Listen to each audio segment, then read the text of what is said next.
এখানে এসে বসে রয়েছেন কে? আপনার তো মেলা সময় ধরে দেখতেছি। এনে আইসি ভাই, আমার মনে খুব দুঃখ। কেন ভাই? দুঃখের ভিতরে সকালে বাজার করার জন্য আইসি, হুম।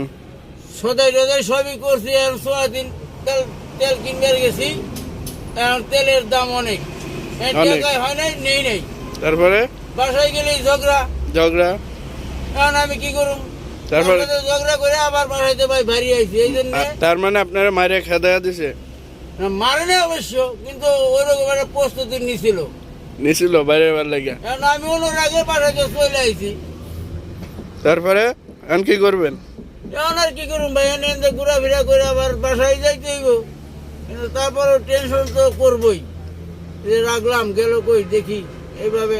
আপনি সয়াবিন তেলের লাগে আপনারা কি ঘরেতে ঝগড়া করে বাইর করে দিছ রাতের বেলায়?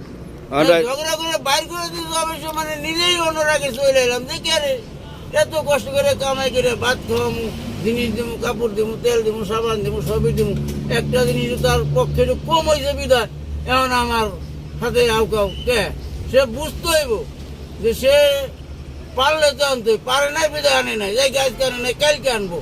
এই ধরনের মহিলা এই বাংলায় আছে বলে আমি মনে করি নাই। বুঝলেন নাই? মহিলারা বর্তমান যা এটা শুরু করছে এই দেশে, কিন্তু এরকম কাজটাদি মর্দ বলা যদি করতো, তাহলে মনে করেন যে এই দেশ অচল হয়ে যেত।